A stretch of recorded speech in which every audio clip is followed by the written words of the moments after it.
Hey everyone, welcome. It's Friday. Mark, good to see your face again. Happy New Year. Good morning, Dan. Happy New Year to you and everyone who's listening in.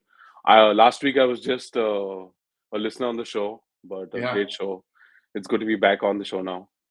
that's not true, Mark. You ran the board too in the back end, so I did. don't sell yourself short here, okay? No, but that is a fun episode. I don't know if you're just tuning in. Last week we spoke about Chat GPT. Feel free to tune into that. We'll probably drop the link in a little bit, but that was a very, very interesting show.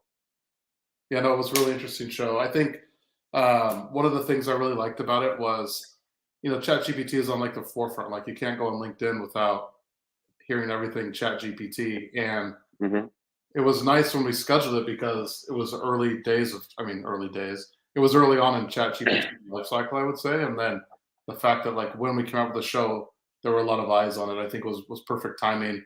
And if you Yeah. haven't seen that, go back and watch it. It's available Hmm. on LinkedIn, YouTube, on Facebook, all those different channels. But super interesting conversation with Vivek Bhaskaran, Jamin, and Lenny Murphy from Green Book. And we talked about all things ChatGPT, the good, the bad, the ugly, the future of it, and so forth. So definitely watch and go back and watch that.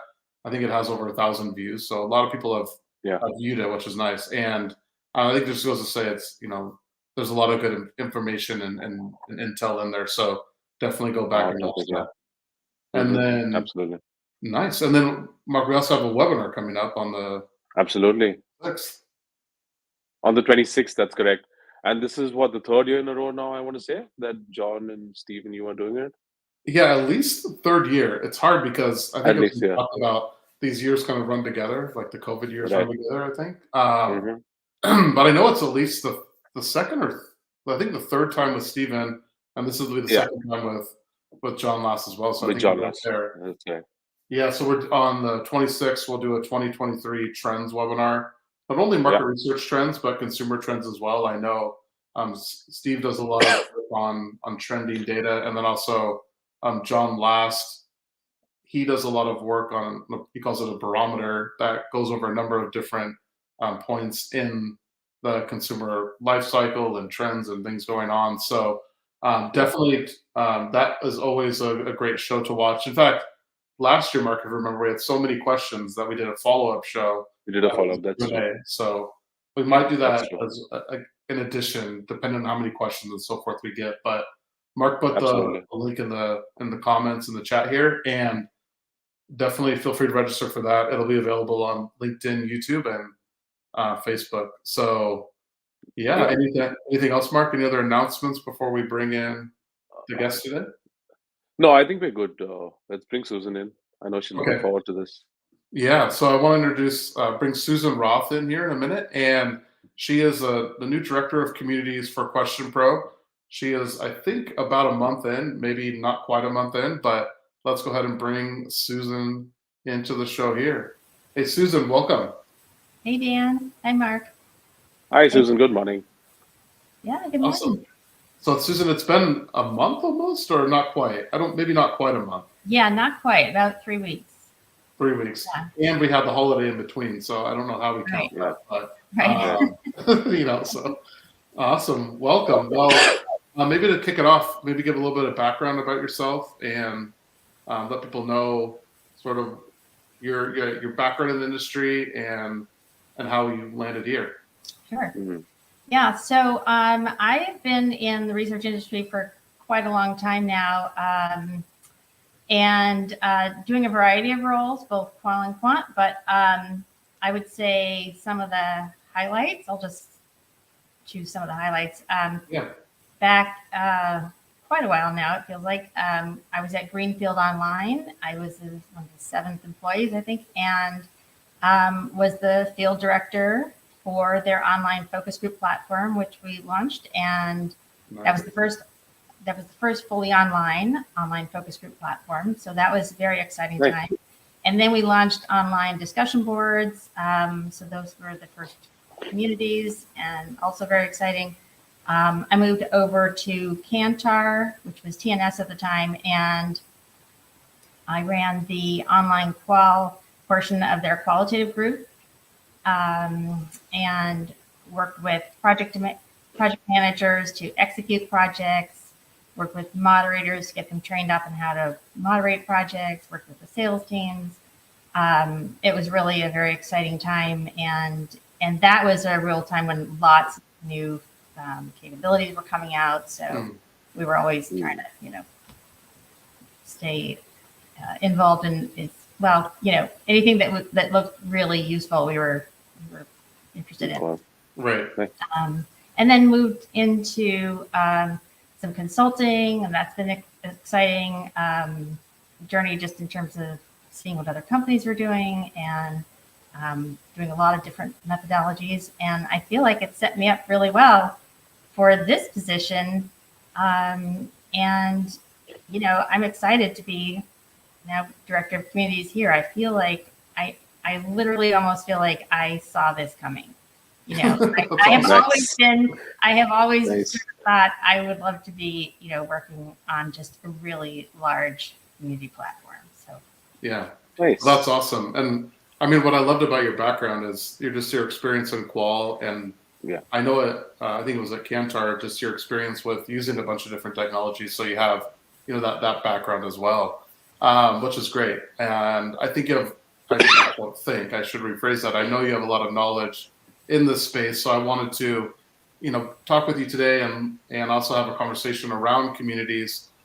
We can get a little granular into some of the different specifics on short-term versus long-term and size of the community, what you should be doing. But I think first, maybe, I guess for people that may not be familiar with communities, like what is a community and maybe why should they consider it?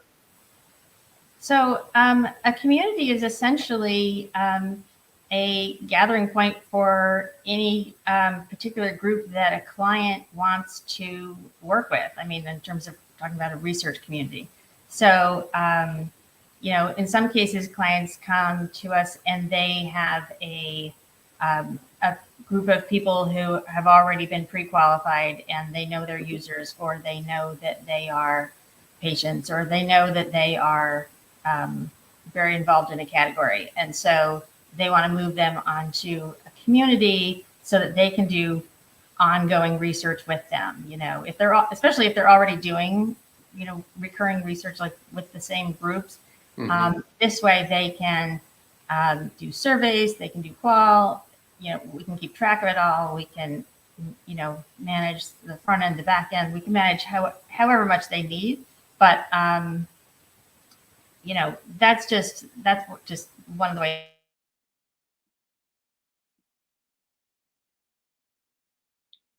Oh, did we lose Susan? Are you still there? I think there was some technical issue. Okay. Let's see if maybe give her a second to see if she comes back here. But I think she was, kind of talking about some of the different ways to leverage our community and some of the reasons why. So I think a lot of it has to do with. Are you there, Susan? Yeah. Oh, sorry. You kind of froze up a little bit there for a minute. Oh, sorry about that. No, it's okay. It's all good. So I think we got most of what you're saying about, what is a community and why should clients use it. In terms of, maybe a little more specifics, I know there's, short-term, long-term communities. When should a client think about a short-term versus a long-term community? Right. Yeah. So I didn't get into short-term. I mean, short-term is really meant for if you have a particular, issue that you want to get at. It's very particular, and you want to recruit a certain set of people, and you need to get answers right away. That's the time when you might do a short-term community, and that could be 3 days, it could be a week, it could be, it could be longer, it could be 6 weeks or so. But if you really are going to want to, do recurring research with a larger group of people, and you want quantitative responses, then you really need a larger group, and you need to be setting up a larger community. Right. I think it's always a balance of, do I want a qualitative community? Do I want quantitative?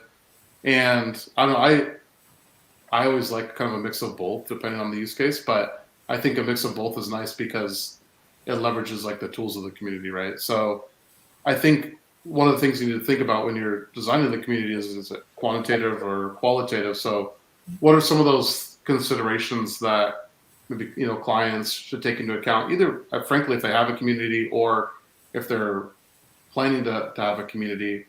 What are some of those considerations? Should it be more qualitative, more quantitative, a mixture of both? What do you think around that? I think it's going to depend on what they are trying to get out of it. If they are, really trying to see how, the market is doing, or how their key customers are using products, and how they're like, what types of things they're interested in, what types of things they'd like to see, kind of on a large scale, then you're better off doing some, work with, surveys essentially. But if there's a capability to do qual and quant, and that's ideal in terms of just being able to run smaller studies, find out what you don't know. Qualitative allows a discovery phase to really sort of see what people are doing, and get a sense of how people are either using a product, or what pain parts are they finding, what else would they like to see, and then move into surveys and see, in terms of, can you quantify that, and quantify that, how meaningful is that? Right. No, that makes sense. And then, I think we kind of talked about what a community is. It should be short-term, long-term, and then is it a mix of quantitative or qualitative? So once I have that and I have my plan in place, I think one thing I know we've talked about is, planning for the community and making sure that you have a good plan. Otherwise, the community is probably destined to fail, right? But in terms of recruiting into the community, what are some different ways that I can get members into a community?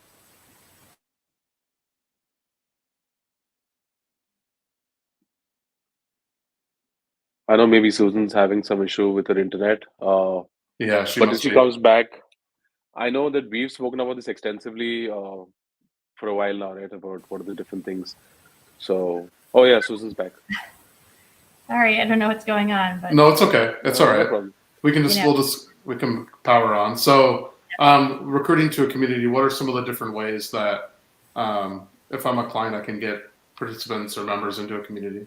Yeah. So, if they don't already have their own, list or panel, or, database that they can pull from, we can help them find those people and recruit them into a community. If they do have them, that's great. And that's probably the fastest, easiest, and, least expensive.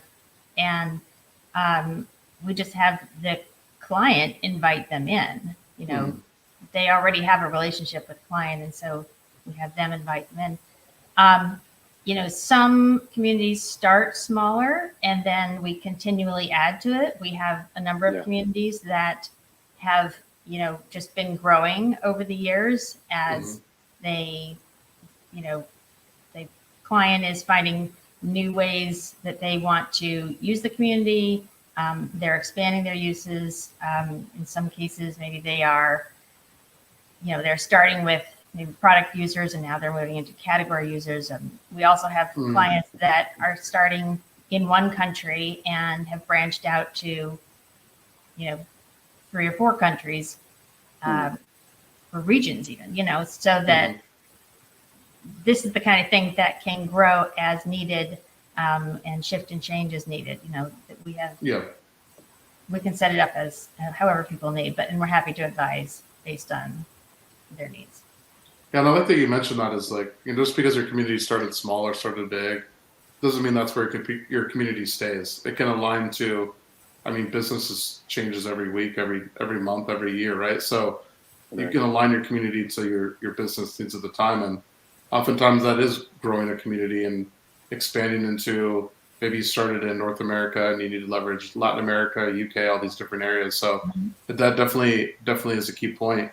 In terms, kind of talked about adding on members and different things, but what consideration should I take in terms of like how big my community should be? What What are some of your thoughts around that?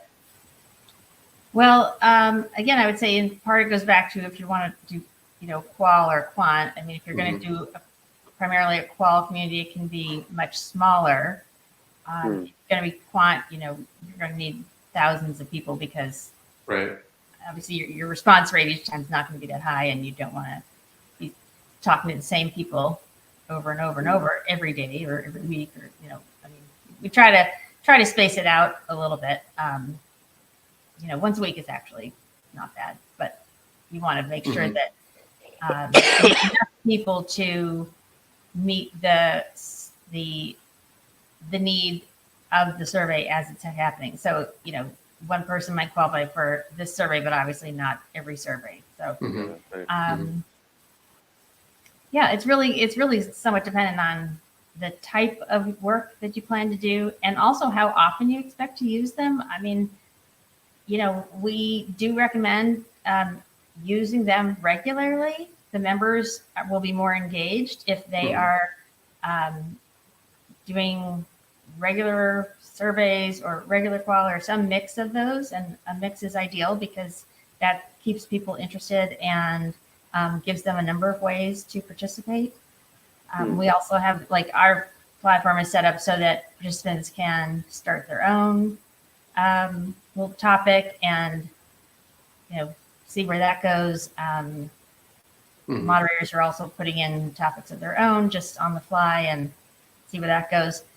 But in general, there is usually a engagement plan of some kind so that everyone knows, what's the plan, what's the timeline, what are we expecting, when will we get, results back, that sort of thing. Right. And then in terms of, kind of helping to get responses and generate responses and engagement in a community, what are some of the tips that you'd recommend there? Well, I mean, there's a few different things. I mean,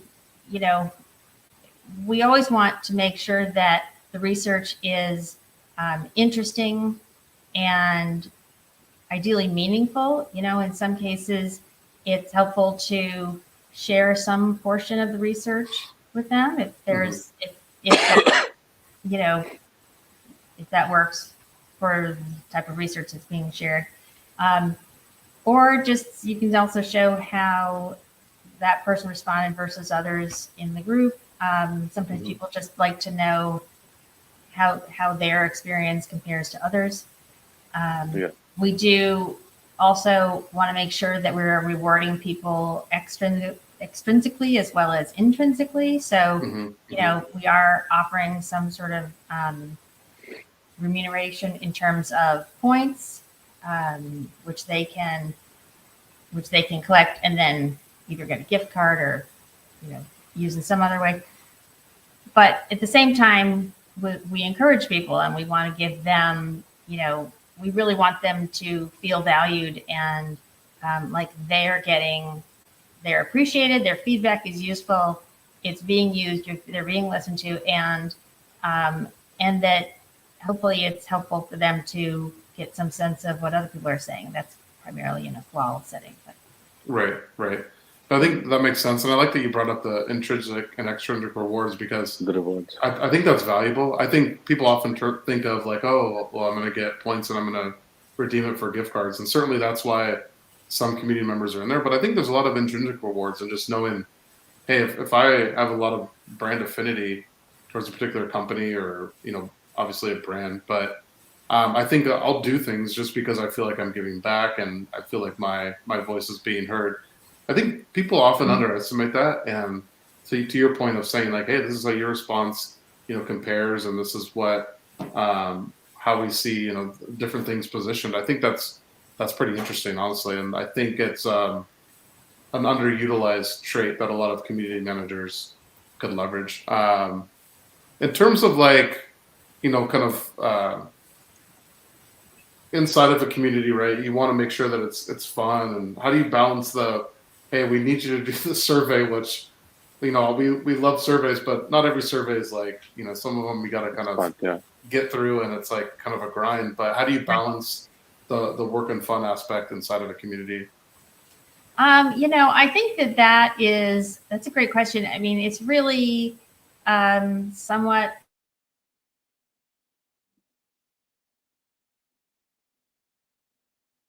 Oh, it's Friday at the internet at Susan's is not that great. I guess it's not. Yeah, today something's going on there.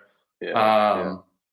But I think there's a lot of ways you can make it fun. At least in my experience, from surveys to, some different quizzes and things, and just kind of making it fun in that regard, and always keeping it light and interesting. I think Susan, you're saying something to that point as well.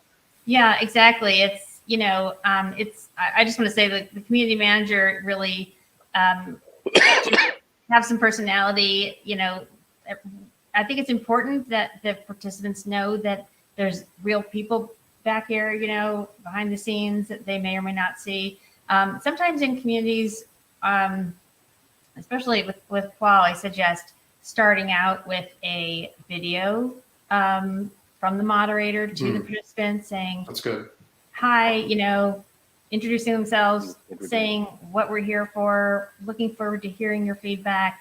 Please feel free to reach out to me, whatever it might be, just to sort of set the stage and let them know that we really do care about your feedback and, looking forward to speaking with you. Yeah, I think those are all great ideas, and I think interesting points to kind of keep things fun there.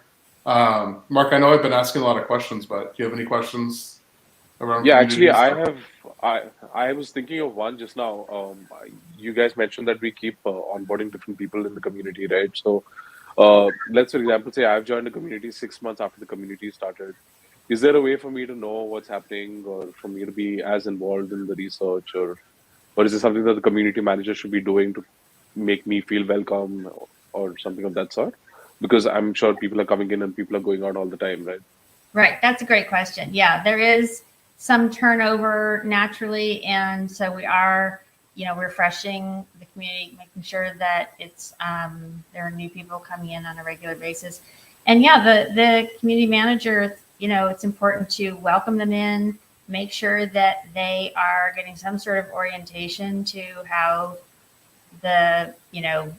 how this community is going to work, give them some understanding of timing and sort of set expectations, and just really give them a warm welcome so that they feel like, okay, I get it. I know what this is.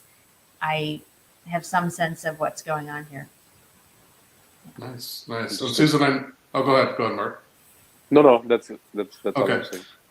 So I know you've been here about a month and you've been learning about some different communities and our clients. What are some successful use cases, or how successful, how our clients are leveraging communities? Do any come to mind? Well, yeah. So we have one community that I think is really interesting. I mean, there are a lot of them actually that are very interesting, but one of them that's really interesting is it's a gaming community that is set up and being run by developers, and it is done with developers, and they're talking about an open platform that is, it's basically, getting feedback from other developers about how they're using it, or what ideas they have, or what else could be done. So it's a great example of, co-creation and collaboration and creating something new just by having these people in the same place at the same time. And again, I mean, obviously they're not at the same place at the same time. They are, it's asynchronous. And so people are come and go for the most part. But I mean, it's such an interesting way to use the platform on an ongoing way. And for the developers, the participants, they get a lot out of it too, because this is something that's very interesting to them. And so I think they really enjoy participating in that way. Yeah, that's interesting to me, because as you were talking, it kind of an interesting thought, I think. At least it's interesting to me, popped in my head of, like, if you want these moments of insights to happen amongst people, you have to have a way to bring them together, right? And I think that is bringing these developers together in a space where they can, talk and collaborate, maybe outside of what they would normally do. So I think if you want those moments to happen, you sort of have to create them, as they often don't happen like serendipitously, right? So you need to create that space for them. So that's an interesting use case, and thank you for sharing that one. Yeah, sure. And we're also running a community for the American Cancer Society, and that's very interesting. They are obviously they work very hard. They're trying to, bring an end to cancer, and so their community is comprised of people who are battling cancer and caregivers. Right. And so that's extremely meaningful to those people because they're getting a chance to share their experience and give feedback on, potentially medications that they're taking or how they're doing or what types of protocols they're on and really aid the research. So they have their own reasons for participating. Yeah, and that one is I know that community well, and I think that's a great example of what we can do, on QuestionPro, and then also some different use cases of clients that are using communities. I think one thing that stands out is the versatility of our platform, and that you can have a community of developers, you can have a community in the healthcare space with patients and caregivers, so you can really run the gamut. And I know we have, Energizer on more of a consumer side, so those are just three examples of many that we have of clients using our platform. So the versatility of it, I think, is really good. Yeah, exactly. Awesome. Anything else you want to mention, Susan? I know we've been going on for an hour. See, I always joke that it's going to be 15 to 20 minutes, and I look at the time and it's 30 minutes. Look at the time. Right. Yeah. But it's our show, so we can do whatever we want. So there's no rules. So I don't know. I'm just I'm looking at my notes. Like, what is it? I guess I would just say that one of the great things about communities is that it's set up with, at least the long-term communities are set up with the goal of continuous discovery, so that you are always able to be tapping into this group and pulling out more research. It's agile research at its best in some ways, because it's already set up, and the platform and the people are there, and you can send them surveys and you can ask them questions, sort of as needed. So very quickly, and people are participating on their laptops as well as mobile, so you can create, if you need to be finding out what they're doing throughout then you just ask them, log in on your mobile, we'll just right. take a picture, upload, answer your questions, do this survey, whatever it might be. Like, it's there are so many ways to set up a community that, and if anybody needs advice on that, we're happy to share. We have lots of materials available, as well as, the survey platform is so easy to use. Yeah, I think that's a good benefit of, you get not only the community platform, but the robust survey platform as well. So all of those points are great. And I think with that, we can probably wrap up the show today. Susan, thank you for coming on, and thank you for being a part of the QuestionPro team. And I'm sure this won't be the last time. So we'll probably call on you again to talk about communities, because I love it so much. It's like, it's my baby. So I love it. With that, thanks for coming on, Susan. Appreciate it. Great. Thank you. All right. See you guys. Bye. All right. See you, everyone. See you next.